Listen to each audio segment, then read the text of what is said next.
Amém? Glória a Deus. Eu queria que você abrisse aí a Bíblia de vocês, no livro de Jonas, capítulo 1. O profeta Jonas, conhecido como aquele que ficou na barriga da baleia. A Bíblia não diz isso, tá, gente? Pode ser até um outro animal. A gente não sabe qual é. Sabe que foi um animal, que foi possível.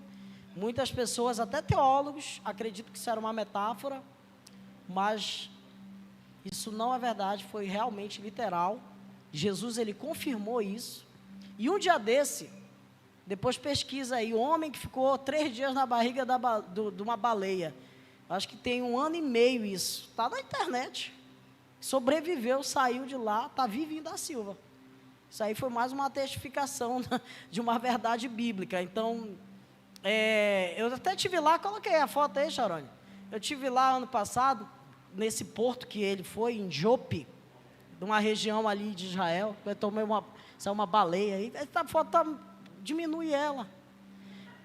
Isso aí, a baleia lá e tal. Eu acho que era uma baleia. O pessoal lá fala até que é uma baleia. Eu fui lá nesse porto, porque esse porto é importante ali, na frente do mar Mediterrâneo, e foi dali que a Bíblia diz que ele saiu, dessa cidade chamada Jope. E ali também foi um lugar muito importante, porque foi a casa de um cara chamado Simão o Curtidor, que estava lá com o apóstolo Paulo, enfim. Mas hoje eu quero falar sobre vontade de Deus e as consequências de viver longe da vontade de Deus. Mas antes disso eu quero que você acompanhe comigo esse texto. Nós vamos ler um texto um pouco comprido, vamos acompanhando aí, eu não vou lendo, você vai abrir aí Jonas 1:1. Quantos acharam, diga amém. Quantos não acharam, diga ai.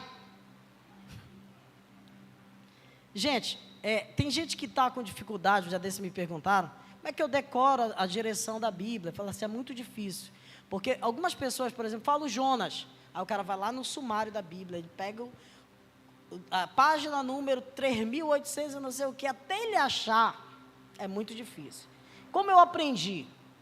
Eu vou mandar lá no grupo da igreja a música, é uma música, coloca assim, coloca no YouTube, música com a ordem da Bíblia, aí tu fica com a música na tua cabeça, e tu lembra, Jonas, aí tu lembra da música, aí tu, tá depois de tal, antes de tal, aí tu já sabe. Não é fácil, é tipo um cara que, eu olho desse jeito, quem é da área do direito aqui, pegar aquele livrão lá, Vademecum, né? Então, aí procura aí, meu irmão, eu não vou achar nunca. Então, é uma coisa de familiaridade, da gente aprender como é que é, separação do Antigo Testamento, do Novo Testamento, enfim. Um dia desse eu falei numa palestra assim, abra aí a Bíblia de vocês no livro de Sansão. Tinha gente que estava procurando. Sansão não tem um livro, não tem um livro do Sansão. É igual do Jonas. Enfim, vamos lá. A palavra do Senhor veio a Jonas, filho de Amitai, com essa ordem. A ordem era essa: vá depressa à cidade de Nínive, a grande cidade, e pregue contra ela, porque a sua maldade subiu até a minha presença.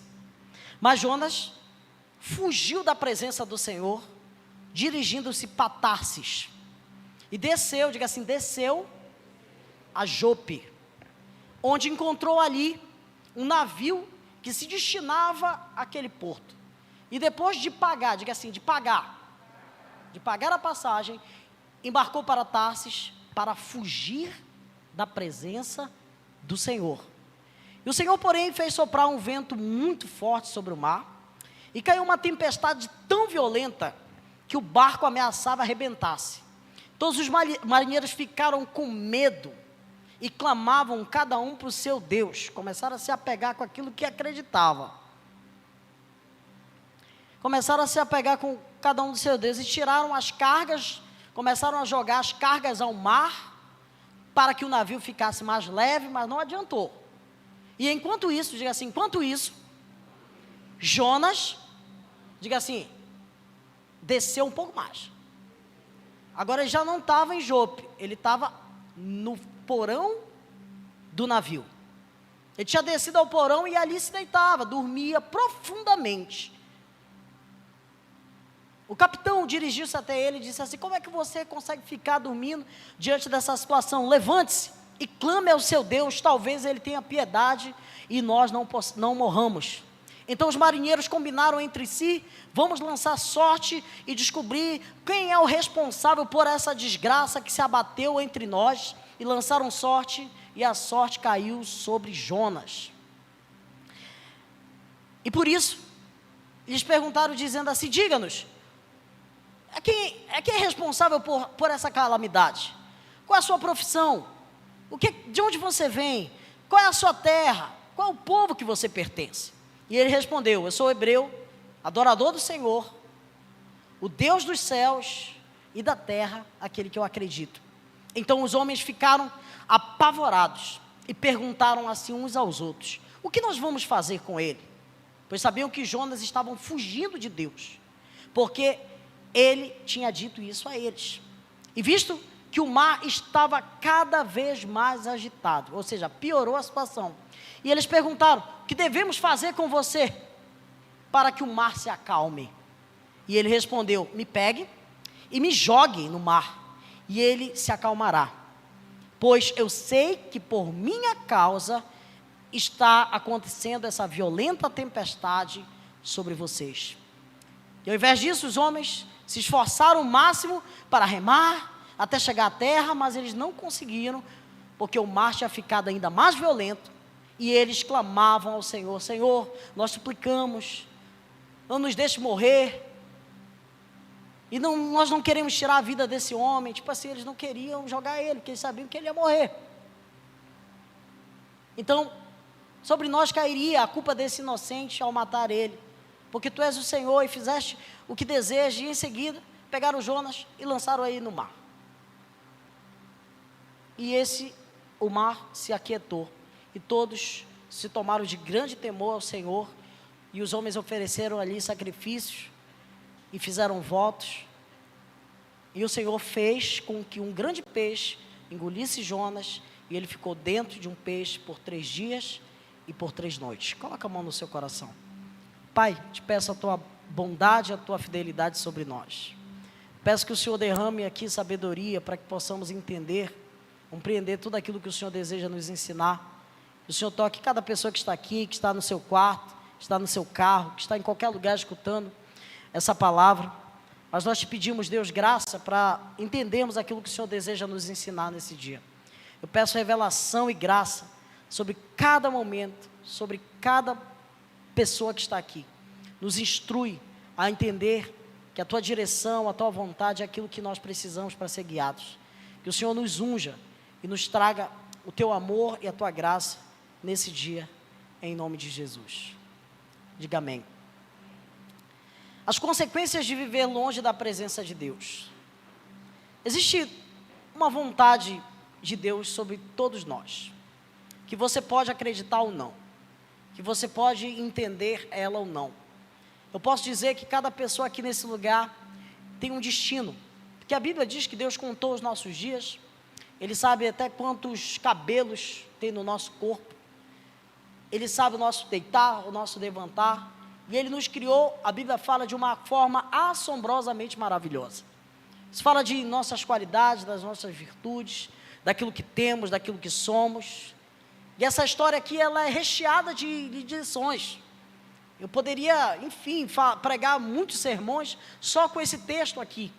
Mas eu quero me atentar hoje sobre aquilo que Deus queria para esse cara, que era exatamente a vontade dele. Porque a vontade de Deus é que nós possamos ser guiados por Ele e entendermos que sem Ele nós não podemos fazer nada, nós não podemos realizar nada, nós podemos até conquistar aquilo ou ali, mas no fundo, se nós não tivermos essa presença na nossa vida, a gente pode estar em qualquer lugar, pode estar em qualquer restaurante, pode estar em qualquer cama, a gente pode estar em qualquer viagem, mas a gente vai se sentir vazio, a gente não vai se sentir bem, porque no fundo a gente não está vivendo aquilo que Deus tem para a nossa vida.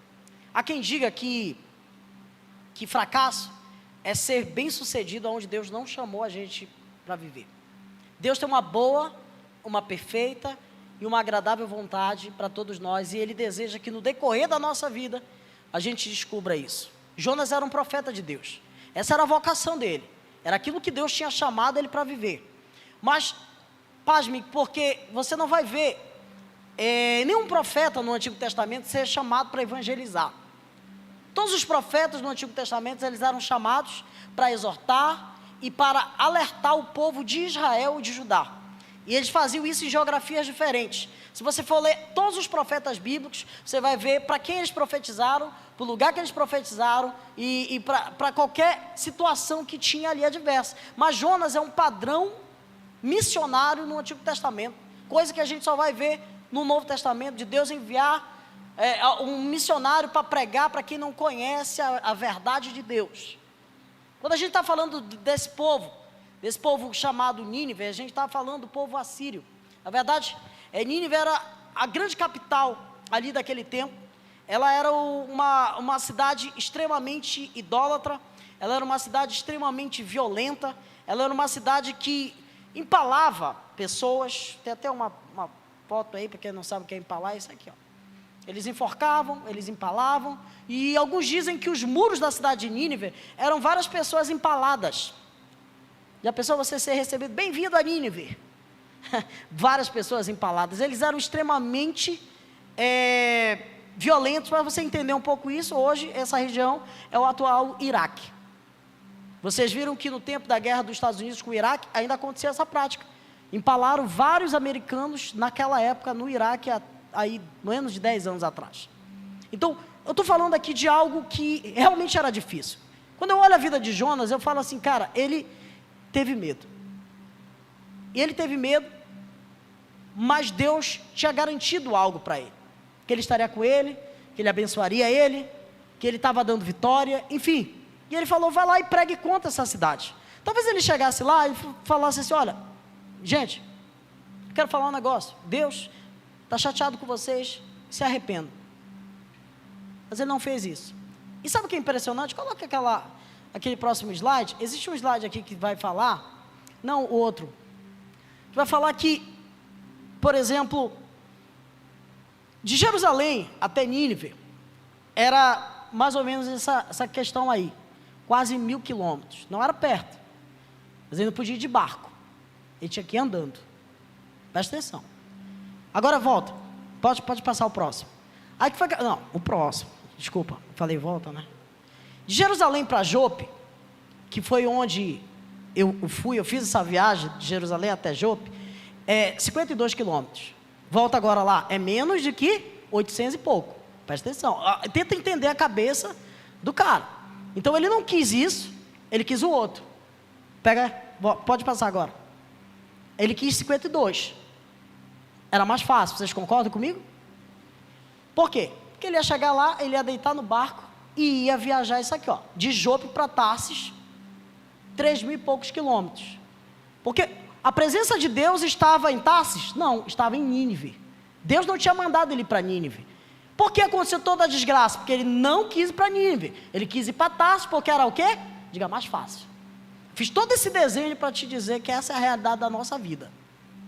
Tudo que é mais fácil é aquilo que a gente quer. Mas isso não quer dizer que essa seja a vontade de Deus para a minha vida e para a sua vida. Porque é do ser humano a gente entender ou querer aquilo que é mais fácil. Mas entenda que, apesar de tudo isso, o amor de Deus estava com esse cara em toda essa trajetória. Mas eu quero colocar algumas consequências que eu e você podemos viver ou encontrar no meio da nossa caminhada, quando a gente desobedece aquilo que Deus mandou a gente fazer. Como diz o Mauro, era uma pizza que era para 10 e só um leva. Aí a gente apanha, a gente sofre, a gente não entende, a gente reclama, a gente terceiriza a culpa, a gente coloca a culpa no outro, a gente tenta achar um vilão para a situação, mas nunca olha para a gente. Sabe por quê? Porque existe uma síndrome desde Adão. Vocês lembram o que aconteceu lá no Éden? Foi que aconteceu aí, comeram o negócio aí da árvore, né? Aí chega lá com Adão, e Adão, foi essa mulher que o Senhor me deu. Aí chega com a mulher, e aí a mulher, o que foi que aconteceu? Foi a serpente. Ou seja, a terceirização da culpa é uma das coisas que a gente vai sempre ver. Então hoje é uma pregação de a gente entender que pode acontecer, está acontecendo alguma coisa na nossa vida, e isso pode ser uma consequência de alguma coisa que a gente plantou, que a gente fez, e que nos afastou da vontade de Deus. E Deus, como Pai, Ele permite, assim como Ele permitiu a baleia estar ali, enfim. Então eu quero trazer algumas verdades, para mim e para você, que tem a ver com esse texto que lemos, para entendermos que pode existir consequências seríssimas de vivermos longe da presença, da vontade de Deus para a nossa vida. A primeira, quando nós andamos em uma direção oposta à vontade de Deus, nós vamos encontrar facilidades. Já viu aquela vez que você está numa dieta, ou então está num jejum, aí aparece alguém que te dá aquilo que tu gosta para comer? Pode ver, quando tu fala, vou fazer um jejum, o céu vê isso, meu amigo. A tua mãe faz a melhor comida, aí tu tá ali, enfim, aí tá deitado ali, bora comer, bora ali. Foi o que aconteceu com Jonas. Quando Jonas, ele vai até Jope, preste atenção, o verso 3 diz que ele se dispôs, isso diz assim, houve uma dedicação de Jonas para estar longe daquilo que Deus queria. Algumas pessoas, eu falo isso pelo Espírito Santo, o inimigo não tem nem trabalhado na sua vida, porque você mesmo se dispõe a fazer o que é errado. Ele nem quer, ele está nem aí. Aí você vê um fruto, porque é o inimigo, porque é o mal, porque não sei o que. Às vezes não, a gente é até pior. Eu sempre falo isso, que eu prefiro orar por expulsar demônios do que trabalhar e tentar ajudar pessoas que têm mau caráter. Porque espíritos malignos, eles saem em nome de Jesus. Agora, problema de caráter, se tu não quiser, nem Deus pode te ajudar. Então isso fala da nossa disposição de quê? De querer fazer o que é certo e o que é errado. E Jonas se dispôs para fugir da presença de Deus. Não para Nínive, para Tarsis. E o texto diz que ele, desceu. Porque quando nós desobedecemos ao Senhor, de alguma forma nós não evoluímos, nós não crescemos, nós descemos. Esse texto, ele coloca alguns detalhes incríveis que você pode prestar atenção. Por exemplo, ele desceu e ele achou ali um lugar. Então, houve uma coisa assim muito favorável para aquilo que ele estava planejando, porque nunca a gente vai errar de uma hora para outra. Eu sempre falo isso, tem uma pregação que fala assim, que a gente nunca cai, a gente vai caindo. Vem uma ideia, a gente coloca na mente, depois coloca no coração, depois acha um lugar. Isso leva às vezes dias, a gente planeja. Então com certeza Jonas, quando recebeu a mensagem de Deus dizendo assim, vai lá, prega para aquela cidade doidona, onde o pessoal mata geral, e tu pode morrer lá. Aí ele pensou assim, olha, peraí, o senhor está pedindo uma coisa louca, então deixa eu pensar aqui, Tarsis também precisa. Assim como Nínive precisa, Tarsis também precisa. Então eu vou para Tarsis, porque é mais fácil para mim. Mas esse texto deixa claro que ele achou uma facilidade. Todas as vezes que nós nos dispomos a fugir da presença de Deus, nós vamos achar um barco favorável para levar a gente muito para longe daquilo que Deus mandou a gente fazer. Vai existir inúmeras facilidades para que a vontade de Deus ela possa ficar cada vez mais longe daquilo que nós precisamos ter. Eu sempre digo, e falo isso aqui, que a vontade de Deus, o propósito de Deus para nós, ele tem a ver com um lugar. Ele não tem a ver com tempo e nem com pessoas. Por exemplo, se você pega o GPS e traça um destino para ir para Salinas, ele leva um tempo para chegar em Salinas. Mas Salinas não é tempo, Salinas é um lugar. Então, a vontade de Deus, o propósito de Deus vai sempre ser relacionado a um lugar que eu e você precisamos ter. Salmo 1 diz que aquele que medita nesse livro, será como uma árvore plantada junto ao ribeiro de água, que no devido tempo dá o seu fruto, e tudo quanto faz prospera. Isso fala de estarmos em um lugar e frutificar, e prosperar, e ser abençoado naquilo que Deus mandou a gente fazer. Então o nosso destino, apesar de ter a ver com pessoas, ou envolver um tempo, o seu destino não é pessoas, o seu destino é um lugar, que pode ter pessoas lá. Se você olha pessoas ao tempo, você não vai encontrar propósito em nada. Agora, se você entende que Deus te chamou para estar num lugar, e naquele lugar você pode encontrar pessoas, eu posso te dizer que a vontade de Deus vai se cumprir em você, porque Deus, em todos os relacionamentos, nunca une pessoas, Deus une propósitos. Pessoas sem propósitos não tem como ver a vontade de Deus se cumprindo na sua vida. Relacionamentos que não baseiam propósito e baseiam outras coisas, não vão ver a vontade de Deus se relacionar com a gente de uma forma séria. Então, quando eu falo disso, de propósito, eu estou falando de um destino de vida onde você vai ser feliz. E é isso que tem feito as pessoas estarem mal, que elas não conseguem se encontrar, elas não conseguem se ver, elas não conseguem se relacionar, porque o propósito está atrás. Quando ele fugiu do propósito, o que foi que aconteceu? Ele desceu. Quando ele fugiu, ele deixou a oportunidade distanciar ele daquele destino. Então, quando eu e você somos desafiados a entender que a nossa direção, o nosso propósito é um lugar, a gente vai entender que não adianta a gente fugir, porque isso sempre vai ser a realidade que vai acompanhar a nossa vida. Presta atenção, você já se perdeu no GPS? Você errou a rua? O que é que o GPS faz? Ele recalcula a rota, leva mais tempo, mas o destino continua sendo igual. Então não adianta tu fugir. Você pode ganhar tempo, você pode perder tempo. Porque você pode fugir, você vai levar mais quilômetros, mas o destino vai continuar sendo o mesmo. Então hoje é um dia da gente pensar, será que a gente está fazendo o quê? A gente está sendo racional, a gente está lutando contra Deus? Eu não quero lutar contra Deus, eu quero fazer a vontade de Deus e entender que Ele quer melhor para a minha vida. Então, nem todas as oportunidades são boas. A Bíblia diz que Deus fecha a porta e abre portas, quer dizer, porque tem portas que são ruins. Aí a porta se fechou, fica triste, amaldiçoa a Deus. Calma, bebê. Deus pode fechar uma porta, mas abrir uma porta melhor. Então, por trás de facilidades, pode haver armadilhas do inimigo. O apóstolo Pedro, para tentar exemplificar um pouco isso, ele diz aqui em 1 Pedro 5:8, diz assim, olha, vocês, por favor, sejam sóbrios, ou seja, fiquem acordados, vigiem, porque o adversário de vocês anda ao derredor como um leão, bradando e buscando uma possibilidade para devorar vocês.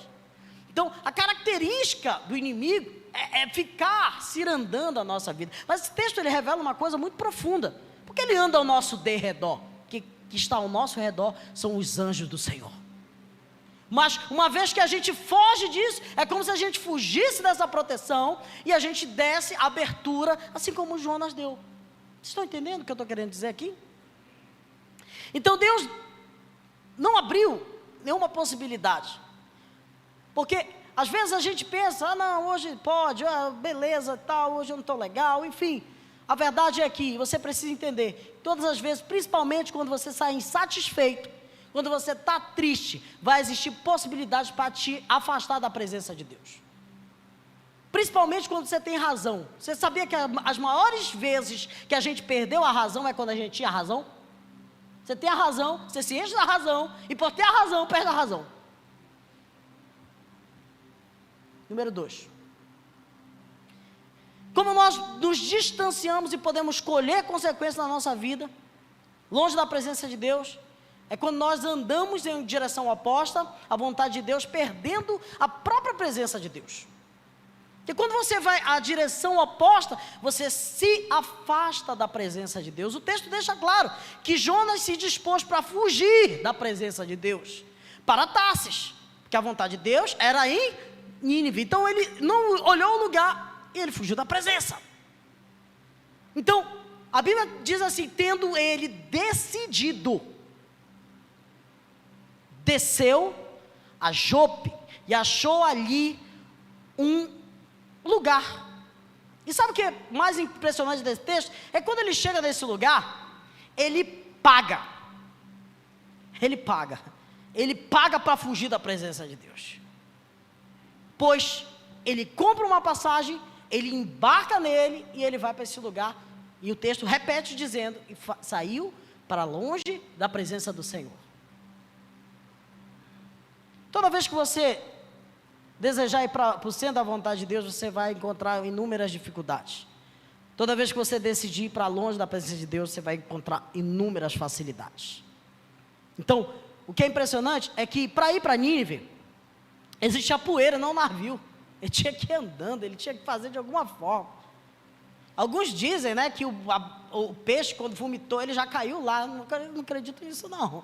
Ele caiu em algum porto, ele caiu em algum lugar, ele foi para a casa dele, voltou, não sei quantos dias ele viveu, mas o texto diz que a palavra do Senhor, pela segunda vez, veio a Jonas. Isso fala que Deus mandou de novo, ou seja, Deus deu uma outra oportunidade, porque ele tinha desperdiçado a primeira. Vocês estão entendendo o que eu estou querendo dizer? Isso fala de Deus dar sempre a nós segundas, terceiras chances. A Bíblia diz que Deus é amor, irmãos. Mas isso nunca vai isentar a nossa vida de colher consequências por atitudes, por erros, de buscarmos e estarmos longe da presença de Deus. Perca tudo, irmãos, mas menos a presença de Deus. Existe um versículo muito triste na Bíblia, que fala de Sansão. Sansão estava com tudo, mas ele estava desobedecendo a Deus. E ele estava com uma mulher, e ela corta o cabelo dele e tal, você conhece a história. E o texto diz que ele vai enfrentar os inimigos, e a Bíblia fala que Sansão não sabia que Deus não estava mais com ele. Isso é muito triste. E ele ia como se Deus estivesse, mas Deus não estava mais com ele. E nesse dia, ele foi pego, ele sofreu como um bobo numa corte, teve seus olhos furados, porque fugir da presença de Deus significa uma queda sem fim, ou uma espiral de degradação. Você vai se afundando, um abismo chama outro abismo, e se você for observar, você olha aqui, por exemplo, quando ele foge de Deus, ele desce para Jope, preste atenção, quando ele chega em Jope, ele desce para o porão do navio.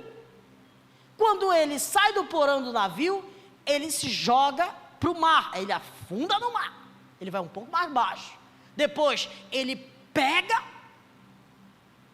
e entra na barriga do peixe, e ele afunda mais, e dentro do peixe, a Bíblia diz que, a oração diz que ele estava com o seu pescoço cheio de algas. Se tu for olhar a oração que ele faz, você vai ver que ele estava no fundo do poço da barriga do peixe. Mas aí ele levou 3 dias nesse dia para se arrepender e voltar à presença de Deus. Quando Jonas também paga, isso fala de um preço que a gente paga por algumas coisas que a gente desobedece.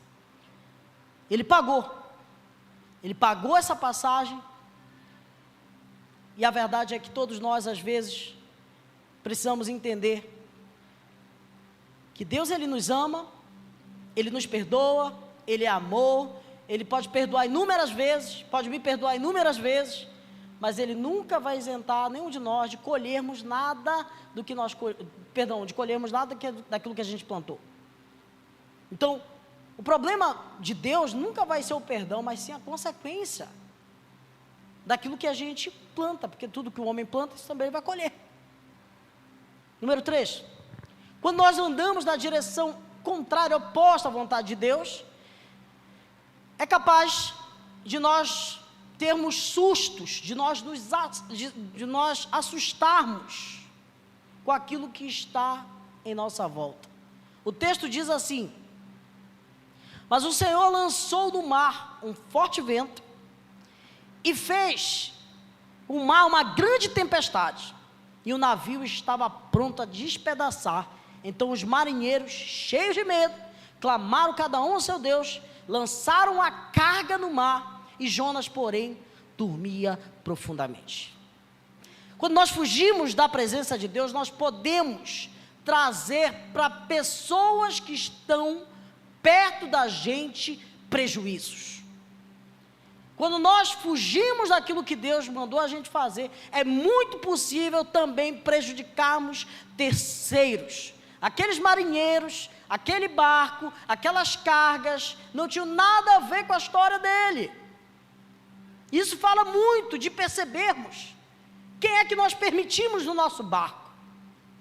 Isso fala muito de olharmos quem é que nós temos compartilhado o nosso ambiente, o nosso lugar, porque nós podemos perder cargas, nós podemos viver assombros, pavores, lamentos, porque simplesmente a gente não entende que pessoas tem a ver com energias, tem a ver com fé, tem a ver com crença, tem a ver com várias coisas. Alguns dizem que nós somos a relação de 3 pessoas que nós convivemos, 4, não sei quantas pessoas exatamente. Então, com quem você mais convive, você tem a tendência de ser mais igual, ou para o bem ou para o mal.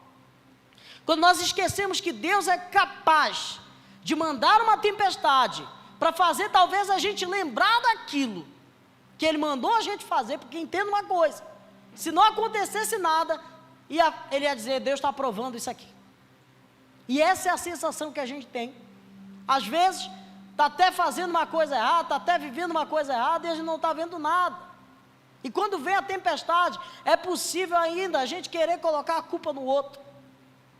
A tempestade, o mar, o vento, o barco quase quebrando, as possibilidades assim vindo até nós, são formas que Deus usa para às vezes ter o nosso coração.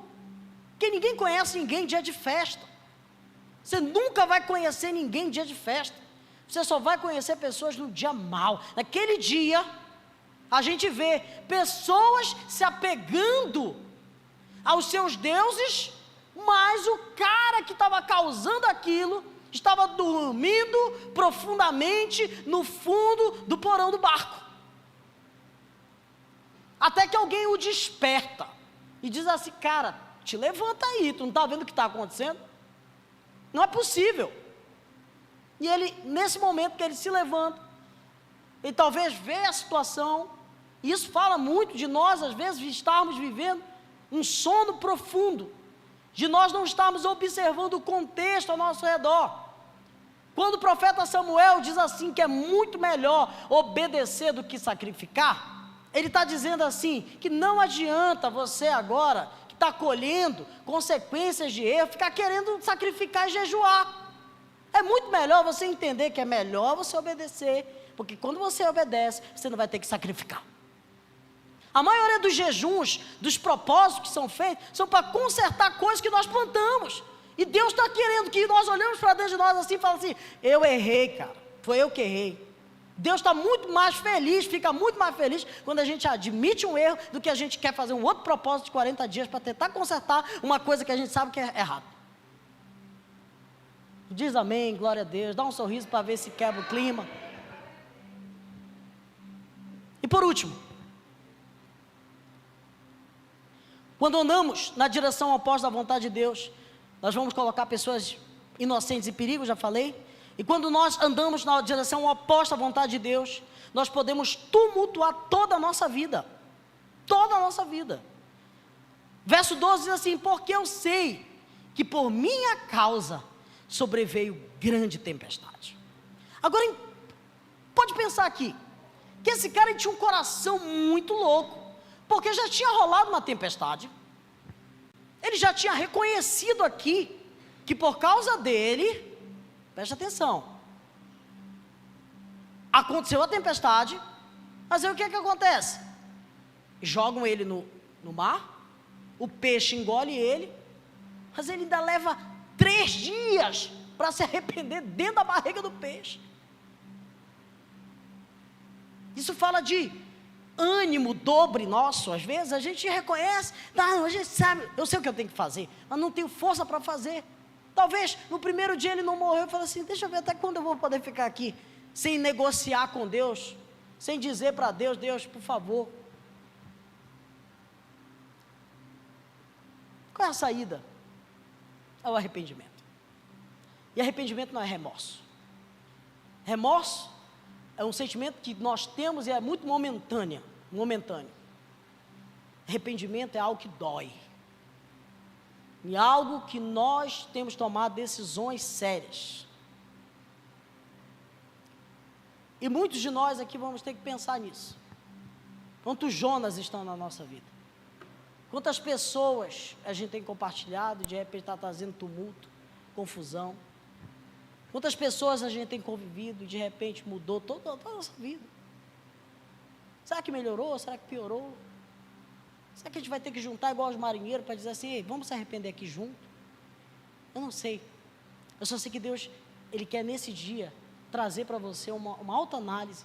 Todos nós aqui, começando por mim, que nós precisamos olhar para dentro de nós e tentar querer achar vilões, abrir o nosso coração, mudar o curso da nossa vida, entender que a vontade de Deus, ela pode ser boa, perfeita e agradável. Salmo 50:15 diz assim: invocai o Senhor no dia da angústia, eu te libertarei e tu serás glorificado em mim. Buscai o Senhor enquanto se pode achar, invocai enquanto está perto. Que deixe o ímpio o seu caminho, o homem mau os seus pensamentos, e volte-se o Senhor, que Ele é rico em perdoar. Porque os meus caminhos não são os vossos caminhos, nem os meus pensamentos são os vossos pensamentos. Porque assim como os céus são mais altos que a terra, são meus caminhos mais altos que os vossos caminhos, e os meus pensamentos mais altos que os vossos pensamentos. Porque assim como a chuva e a neve cai do céu para lá não torna, sem que ele regue a terra, faça florescer, prosperar, dá semente ao semeador, pão ao que come, toda palavra que sair da minha boca não voltará para mim vazia, sem que antes faça aquilo que a designei. Depois disso, saireis em paz, em alegria sereis guiados. Os montes outeiros romperão em canto diante de vocês. Vocês vão andar e a natureza vai louvar a Deus por causa do seu andar. Saireis em paz, em alegria sereis guiados. Os montes outeiros romperão em canto diante de vós, e as aves do campo baterão palmas. Em vez do espinheiro, crescerá o pinheiro. Em vez da erva brava, crescerá a murta. E isso será um renome para o Senhor, um memorial eterno que jamais será destruído. Diz Isaías 55. Deus te trouxe aqui para te dizer isso, sobre um alinhamento que nós precisamos ter nesse momento aqui com Ele, de colocarmos o nosso coração diante dEle e entendermos: não a nós, Senhor, não a nós, mas a Ti a glória, a Ti o poder para sempre. Fique em pé, em nome de Jesus. Você pode aplaudir o Senhor, Ele está aqui. Sabe, acontece uma coisa que nem Jonas entende. Depois eu te aconselho a ler o capítulo 4, capítulo 3 e capítulo 4 de Jonas. Quando a palavra de Deus vem a Jonas e ele obedece, ele caminha e vai até Nínive. E ele chega na cidade de Nínive, ele entra lá, ele diz assim: gente, a maldade de vocês, ela subiu até o céu. Vocês precisam se arrepender, porque senão Deus vai fazer algo sobre esse lugar. Você sabe o que aconteceu quando ele falou essa frase? Gente, se arrependam. Todo mundo se ajoelhou, toda a cidade, milhares de pessoas, eles se vestiram de pano de saco. Sabe o que é pano de saco? É um sentido de humilhação. E eles declararam um jejum nacional com uma frase. Ou seja, isso diz que todas as vezes que a gente decidir fazer a vontade de Deus, a gente não vai ter que ficar transpirando. A gente vai apenas viver. E as coisas, como diz o livro de Êxodo, como diz várias partes da Bíblia, que as bênçãos vão nos seguir. Você não vai ficar desesperado atrás daquilo. Simplesmente precisa estar alinhado com o céu. O céu vai ser favorável a você. Ele sai de lá depressivo, gente. Esse cara era doido. Ele chega lá e acontece isso. Ele falou: eu não acredito que Deus é tão bom assim. Porque esse pessoal fez tanto mal. Eu entendo, é como se, tipo assim, é como se Deus tivesse mandado um soldado israelense ir lá com o pessoal da Al-Qaeda e dizer assim: gente, Deus tem um plano para vocês. Aí os caras da Al-Qaeda falam assim: meu Deus, é verdade, eu quero também ser igual a você. Aí o soldado israelita, fim de matar o cara, fala assim: não acredito que aconteceu isso. O livro de Jonas é incrível. Então coloca a mão no seu coração nesse momento. Pai, obrigado por essa noite. O Senhor trouxe a gente aqui. Te amo, Deus, tua graça nunca falha. Todos os dias eu estou em tuas mãos. Desde quando me levanto até eu me deitar, eu cantarei a bondade. Levante suas mãos e diga: és fiel. És fiel em todo tempo. Todo tempo. Em todo tempo tu és tão bom. Todo fôlego que tem, eu cantarei a bondade de Deus. Senhor, nós colocamos o nosso coração diante de Ti. E nós queremos confessar, Deus, que nós precisamos hoje desse alinhamento. Queria que você fizesse a sua oração aí com o Senhor. Nós precisamos de Ti, Senhor. Nós sabemos que em nós não há bem nenhum, mas em Ti nós podemos ver claramente os Teus propósitos, os Teus caminhos. Nos guia, Deus, por veredas tranquilas. Nos mostra, Deus, caminhos corretos. Não permita que nenhum de nós nesse lugar seja enganado por nós mesmos, por pensamentos nossos, por intenções nossas. Nos faz ver os verdadeiros inimigos da nossa vida, para que nós possamos ver claramente o Teu poder, a Tua glória se manifestando. Obrigado por essa noite. Nós te pedimos perdão pelos nossos pecados, perdão pelas nossas negligências, perdão pelo nosso falar, perdão pelas nossas atitudes que não condiz com aquilo que o Senhor mandou a gente fazer. Nós queremos ser aqueles que vão ser usados por Ti, e nós colocamos o nosso coração para Te dizer da Tua bondade, da Tua fidelidade, do Teu amor, todos os dias da nossa vida.